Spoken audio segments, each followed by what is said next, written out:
Hi, everybody. We are going to talk about some number properties today. Um, for seventh grade, there's only a handful that you need to know. I will tell you that one that's going to come up a lot is called the distributive property. If you are here in this video looking for information about the distributive property, you won't find it. I'm going to have a separate video that focuses just on the distributive property. This video will talk about commutative, associative, identity, and the property of zero. Let's get started. So we're going to start with the commutative property. The word commutative has the word commute in it. Commute means you go to a new location. So in middle school, you commute from class to class each hour. You commute from your home to school. It means you travel, you go to a new place. The commutative property, you make the numbers travel. You rearrange the numbers and it doesn't change the answer. For example, when we're adding, we could do 3 plus 4 plus 7. That gives me 14. Or we could do 7 plus 3 plus 4. I still get 14. I just added them in a different order. So sometimes when you're adding, it helps to go through and pick out what looks easier. And as long as it's all just addition, it doesn't matter what order you go in. Same way for multiplication. You can do 2 times 1 is -2. -2 times 5 is -10. Or you can do 5 times 2 is 10 times -1 is -10. Oh, goody. Here it goes not writing. Man, I didn't even get through my first page of examples here. Either way, you get -10. It doesn't matter what order you multiply in. So go through, if you've got especially like a big long string of numbers to multiply, pick out what's easiest to do in your head. That's really what these problems are all about. They're aids for mental math. So how is it helpful? Just that, it helps you with mental math. So let's say we've got a bunch of numbers that we want to add. We've got 100 plus 13 plus 60 plus 40 plus 70. I mean, we could go on and on. It doesn't matter. You could do that from the left to the right, no problem. Might take you a little bit of thinking, but you could do it. Or watch this. I've got 100. I know that 60 and 40 together is 100.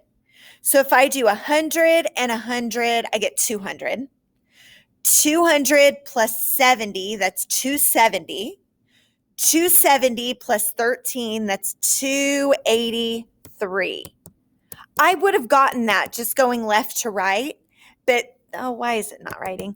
That's the nice thing about the commutative property is you don't have to go left to right. Go in the order that makes sense to you.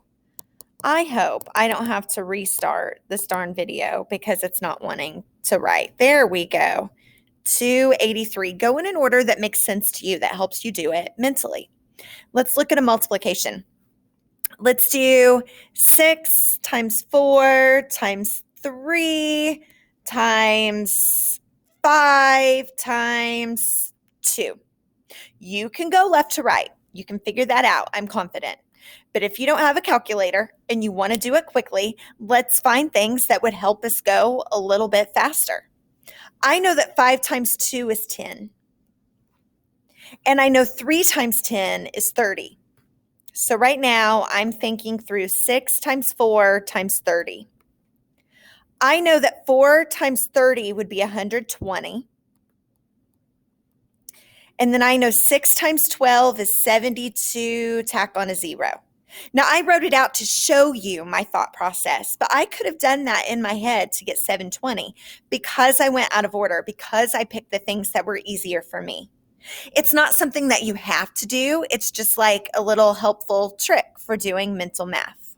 So that's the commutative property. You rearrange them. It does not change the answer.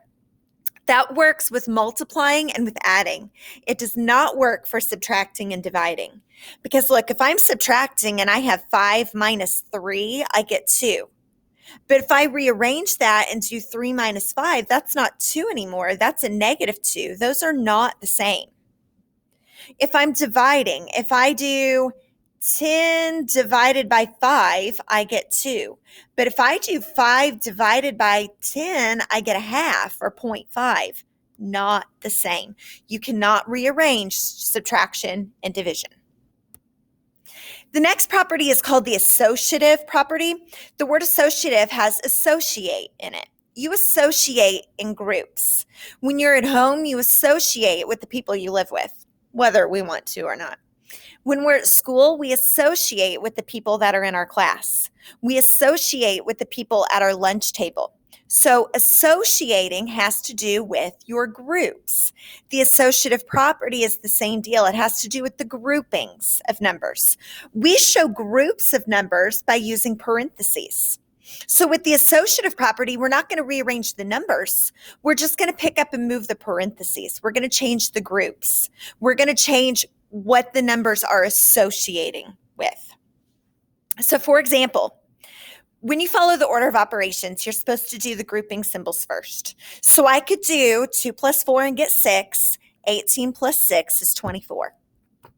Or look, I kept the order the same, 18, 2, 4, 18, 2, 4, but I changed the grouping. So I changed the order that I need to solve it in.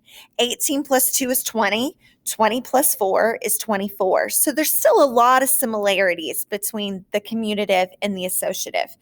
But the way to tell the difference for the associative, look for the groups. Look to see that the order stayed the same, but the parentheses moved. I could do a half times 3 and get 1.5. 1.5 times 10 or 1.5 times 10 is 15. Or I can regroup them so that I solve it in a different order. It's driving me nuts, guys. I could do 3 times 10 first and get 30. Half of 30 is 15. So I still get the same answer, but changing the groups made it a little bit easier on myself. So again, this is a trick for mental math. Maybe we have, 67 plus 13 plus 12, and I'm supposed to solve it like that. So I'm supposed to do 13 plus 12 first, and then take 67 plus that answer. That would be 67 plus 25. I could reason through that. Or it might help me out a little bit if I kept the order, but I changed the groups. And first I did 67 plus 13 because I know that adding 7 and 3 is going to make that end in a 0, which makes it easier to do in my head. So if I do 67 plus 13, that's 80. 80 plus 12 is 92. It's going to be the same thing for when you're multiplying. Look for things that end in 0, because when you multiply by things that end in 0, all you have to do is tack that 0 onto the end. So maybe I've got 4 times 25 times 3. I could do 4 times 75, especially if I think of it like money. I could work that out eventually. Or I can keep the order the same, but I can regroup it and do the 4 times 25 first and then times 3. Well, 4 quarters is $1. So 4 times 25 is 100. 100 times 3 is 300. Again, this isn't usually something that you're required to do, but it's nice to know that it's an option to help you do the math faster. Once again, subtraction and division don't apply to this. You can't change the groups and expect to always get the same answer. If I'm subtracting and I have 10 minus 5, and then I want to take that answer and subtract, let's subtract 4. Let's see, 10 minus 5 is 5. 5 minus 4 gives me 1. But if I kept that the same and just changed the groups, so I'm going to rewrite that, if it wants to write for me, as 10. Whoops, I did not mean to put the parentheses there. Cool, as soon as I get it writing, I write it wrong. 10 minus, and then in parentheses, 5 minus 4. Order of operations, I do what's in the parentheses first. So that would say 10 minus 1, that gives me 9. That's a totally different answer. And you're going to find the same thing when you divide. If you change those groups, you're not always going to get the same answer. So associative and commutative will both work for addition and multiplication. They are not reliable for subtraction and division. The next one, its real name is the multiplicative property of zero. Most people just call it the zero property, because why wouldn't you want to call it something easier?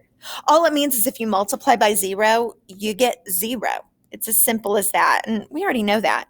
If I do 85 times zero, I get zero. If I do 13 times 4 times 6, whatever that is, even if I go out of order and go ahead and do my times 9 times 2, if I multiply those things by zero, no matter how big or small they are, no matter how many or few of them I have, if you multiply by zero, you get zero. Even if they're variables. If I take x times y, whatever those are, and multiply by zero, I still get zero. So this is helpful because, again, if you've got a great big long string of numbers that you have to multiply, if it's all multiplication and you see even one zero in there, don't waste your time doing the work. You're going to get zero. The next one's called the identity property. Your identity is who you are. You can change how you sound, you can change how you dress, how you look, but you're still you on the inside. The number is still the number. A number has its own identity. If I multiply by 1, I don't change that number's identity. If I add 0, I don't change that number's identity. It doesn't matter how big or small it is. 78 plus 0 is still 78. 397 times 1 is still 397.